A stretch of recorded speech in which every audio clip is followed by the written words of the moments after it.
Novo livro do Apocalipse ou da Revelação. Capítulo 96. Título: Para Diogo, que irá derrubar as montanhas que não nos deixam ser. 1.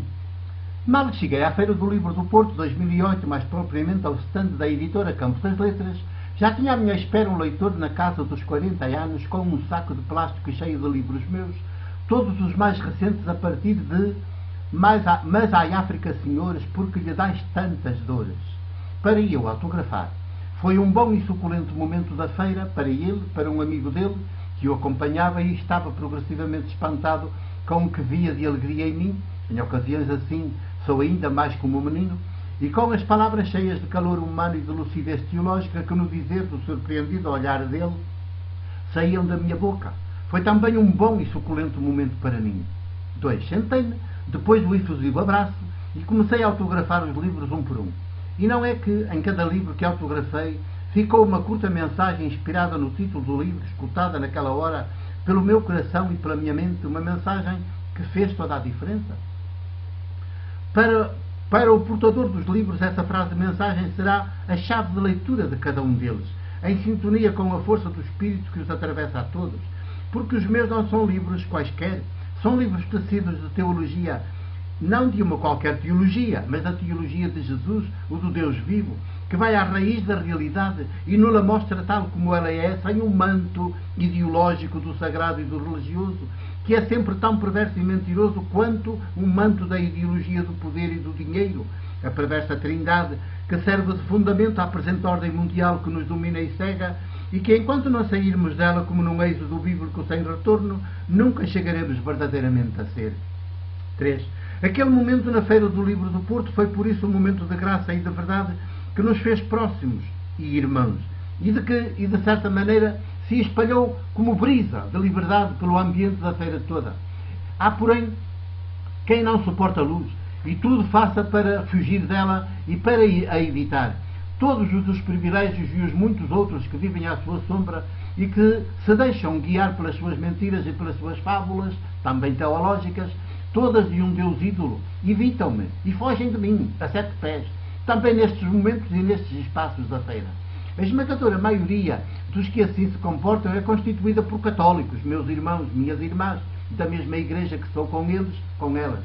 Pude ver, mais uma vez, alguns deles nesta Feira do Livro do Porto 2008, a exemplo do que sempre aconteceu em todas as feiras do livro por onde, ao longo dos anos, tenho passado. Dói-me por todos eles, por todas elas, tanto mais quanto são a esmagadora maioria. 4.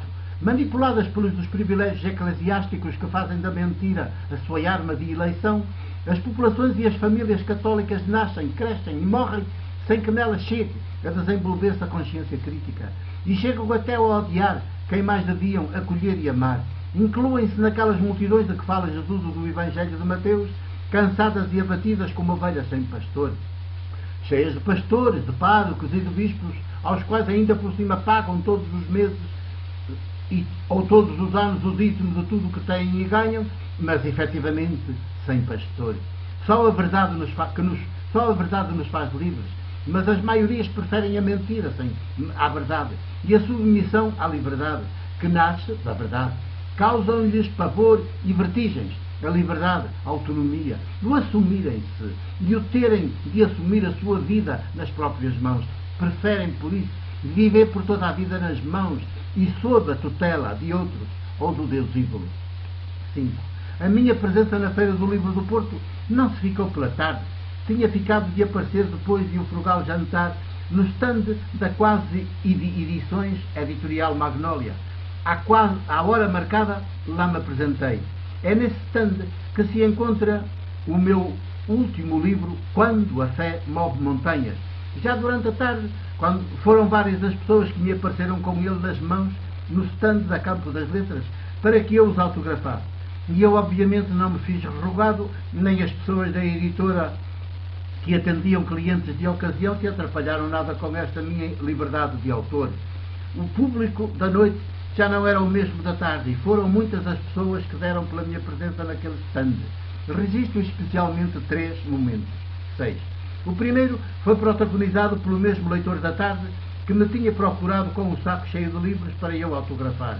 Agora fazia-se acompanhar, não já do amigo, mas da respectiva esposa, rosto firme e sorridente, determinado e iluminado pela sororidade.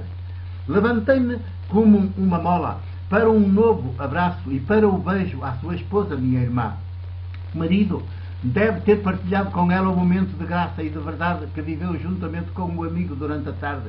E ela não resistiu a vir com ele, ver e sentir, experimentar e alimentar-se dessas mesmas graça e verdade. Voltou a ser um fecundo momento, embora mais curto no tempo. Aquele meu leitor e já amigo fez questão de deixar para aquela hora a aquisição do meu novo livro, para assim desfrutar de mais este momento. 7. Testemunhou-me de viva voz, enquanto os olhos da sua esposa brilhavam de alegria, que o amigo dele havia regressado junto de mim, outro homem, impressionado e interpelado pela fé que me move a mesma de Jesus. Garantiu-lhe que nunca mais será o mesmo, depois daquela tarde. Ouvi este seu testemunho em Eucaristia, espantado com o que o Espírito de Jesus faz em mim e comigo, e muito mais faria se eu o deixasse ser em mim, como Jesus deixa, mas semelhante disponibilidade só mesmo Jesus a teve, tem vida fora. Autografei-lhe o livro e o meu amigo leitor lá partiu com a esposa como um menino e como uma menina. 8. Ambos centrados no essencial que é invisível aos olhos e demais sentidos, que não ao coração e à mente afetiva que sempre deve ser a nossa mente, se quiser ser sapiente, humana, não demente. Mente da mente é a dos privilégios e de quem se deixa seduzir por eles. Chega a produzir a mentira ou a ideologia com que depois se auto-engana e engana os demais, que vivem à sombra dela e da ordem mundial criada por ela. Não quero ir por aí, não vou por aí, nunca irei por aí. Pago um elevado preço por isso, mas saboreio a alegria e a paz, e vivo em Eucaristia e em comunhão, e tenho a liberdade como o ar que respiro, e como o sopro ou hálito que dou a quem de mim se aproxima, ou de quem eu me aproximo. 9. O segundo momento da noite teve como protagonista um outro homem, na casa dos 50, acompanhado de duas das suas filhas, uma jovem e a outra uns anitos mais nova, como quem nasceu já fora de tempo. Parou diante de mim, sentado à mesa dos autógrafos, fitou-me demoradamente nos olhos, como quem viaja para trás no tempo, e quando me levantei da mesa e me fiz mais próximo dele, dirigiu-se-me em forma de pergunta: não me conhece? Não conheci, apesar de, pelo que me disse depois, termos convivido juntos no passado, quando ele era adolescente, jovem, estudante no Liceu Dom Manuel II no Porto.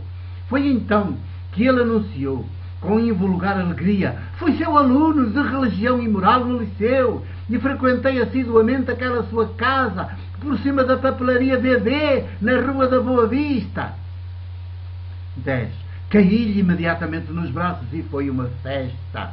Foi já na remota década de 60, durante os 2 anos anteriores a ter sido chamado pelo Exército para o serviço de capelão militar na Guiné, de onde acabaria expulso ao fim de apenas 4 meses por ter pregado a paz, fruto da satisfação dos direitos dos povos, também o direito à autonomia e à independência políticas. Nessa altura, de professor do liceu, ainda eu não havia alcançado a idade de 30 anos, mas já a diferença que, desde o princípio, me acompanha e me faz ser presbítero da Igreja do Porto, estava já em fase de grande desenvolvimento. Disse-lhe, e depois até escrevi na dedicatória, com que autografei o livro que ele fez questão de levar com ele para casa, que o que hoje sou, devo muito também a ele e a todos os seus colegas e estudantes. Comunguei nesses verdes anos de presbítero da rebeldia deles e da sua liberdade, da sua inteligência crítica e do seu viver à intempérie. 11. Ele ficou espantado com este meu testemunho, mas é o que efetivamente sucedeu. Os estudantes do liceu evangelizaram-me. Eram quase todos estudantes já em filosofia e as aulas de religião e moral com eles, então obrigatória para todos. O regime casado com a Igreja Católica e a Igreja Católica casada com o regime, assim o tinham determinado e assim se tinha de cumprir, sob pena de expulsão do liceu, tornaram-se, para surpresa e alegria minhas, verdadeiros momentos de graça e de verdade para mim, de luz jesuânica, que me fez nascer do alto do Espírito, apesar da maioria deles então se dizerem ateus. A minha casa, nas redondezas do liceu, era também a casa deles. Mesmo na minha ausência, nas aulas, um espaço de liberdade que eles nunca haviam encontrado, nem nas casas deles, onde os pais eram autoritários como o regime que a todos oprimia. 12. Desse passado, viajámos depressa para o nosso hoje e pude ver quanto também esse meu viver de presbítero como um menino à intempérie e sem preconceitos, livre de dogmatismos e de moralismos, o havia positivamente marcado.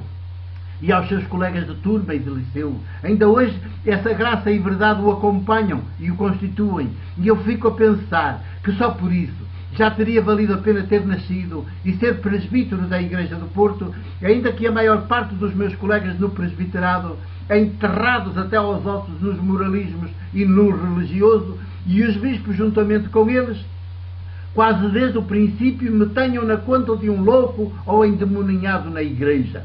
13. Nunca a liberdade foi bem aceite, e a criatividade muito menos, e menos ainda a inteligência afetiva crítica por parte de quem já lá acabou por reduzir a sua vida de presbítero a funcionário do religioso e do eclesiástico, coisa que eu felizmente nunca fui, nem sequer durante os poucos anos em que estive à frente de 2 paróquias. Mas é assim que sou igreja, e como Paulo dizia em relação aos outros apóstolos, seus contemporâneos, ainda mais igreja que eles. Porque ser igreja de Jesus ou é sinónimo de liberdade e de inteligência afetiva crítica, ou já não se é apenas a igreja do religioso e do moralismo e do látrica quer ver. 14. No final deste inesperado encontro, o meu antigo aluno lá se foi com as filhas para casa, com a alegria e a liberdade a bailarem dentro. Foi também assim que eu fiquei na feira. Por isso, em vez de me limitar a estar para ali sentado como sisudo e aristocrático autor à espera de pessoas que quisessem o meu novo livro autografado, metia-me pessoalmente com elas, à medida que elas passavam diante da mesa onde estava sentado. Anunciava o livro e dizia o que eu tenho por dentro. Tanto à vontade meu e também a informalidade levavam as pessoas a sorrirem e algumas a aproximarem-se, ainda que a maior parte delas sorria e seguia o seu caminho. 15. Mas foi então que ocorreu o terceiro momento da noite. Um adolescente jovem, acompanhado pela respectiva mãe, deu por mim e ficou contagiado pela minha alegria, pelo meu olhar de afeto e pelo meu sorriso de paz. Não conseguiu passar adiante, puxou pela mãe e disse-lhe alguma coisa em tom de confidência. E ela então reparou também em mim. Fez próxima, toda sorriso e afeto. Confessou que fora o filho, que lhe servira de anjo para dar por mim e pelo meu livro, ali exposto sobre a mesa de autógrafos. Expliquei-lhes o conteúdo do livro e a sua importância para a família, e nomeadamente para o filho jovem a crescer em idade e em estatura, como o livro poderia contribuir para o ajudar a crescer também em sabedoria e em graça. Não foi preciso mais. Ela decidiu adquiri-lo e disse: por favor, dedique-o ao meu filho, já que foi ele quem deu por si. 16. Para Diogo, em cujos olhos brilha um futuro carregado de fé, a de Jesus, que irá não só mudar montanhas, mas também derrubar as montanhas que não nos deixam ser. Foi esta a dedicatória que me saiu na hora e que, já levantado da mesa, li em voz alta para ele e para a mãe, mulher de aspecto ainda jovem e magro. Entreguei o livro ao Diogo, junto com o efusivo abraço ao vivo que lhe dei e com uma festa nos seus cabelos. Haviam de ver como todo ele era luz e fogo, alegria e festa. E a mãe, com ele, muito amor era a festa. Muito maior era a festa a dançar dentro de mim. 17. Cada feira de livro é assim diferente das anteriores, e qual delas a mais rica em vivências. Esta não fugiu à regra. Nunca mais esquecerei estes 3 momentos. E agora, o livro Quando a Fé Move Montanhas lá prosseguirá a sua missão, porque não é um livro qualquer, tem teologia dentro, e não qualquer teologia, apenas a de Jesus, que nos remete para a experiência de Deus viva em nós, em cada um de nós, desde o mais íntimo. Bendigo-te, Abba Mãe, porque me fizeste presbítero da Igreja do Porto, assim como um menino, e sempre me levas ao colo, para onde quer que eu vá. 2008, junho 2. O meu abraço e o meu beijo de presbítero da Igreja do Porto.